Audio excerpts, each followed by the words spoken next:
আছে এইগুলা ক্ষতিপূরণ কে দেবে? আমরা গরিব মানুষ, আমরা দিন মজুরি খেতে খাই, আমরা দিন দাঁড় করে এগুলা ক্ষেতগুলি ফসল করছি, হয়তো সব খাটিয়ে খেয়া লেগেছে, ক্ষতিপূরণ আমাদের খেয়ে দেবে। সরকারের কাছে আমাদের দাবি ক্ষতিপূরণ সরকার দিতে হবে। আমাদের যে কোনো স্থায়ী উদ্যোগ ব্যবস্থা গ্রহণ করে আমাদের পাহাড়ি অঞ্চলের মানুষকে সরকার যাতে বাঁচায়, আমরা এটাই আবেদন জানাবো।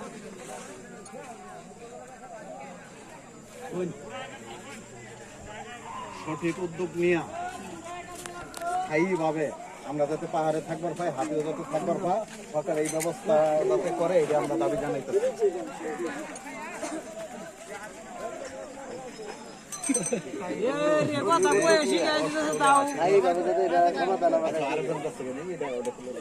সরকারের কাছে আবেদন, আমি কৃষক, হাতি কি ভাই খাইতেছে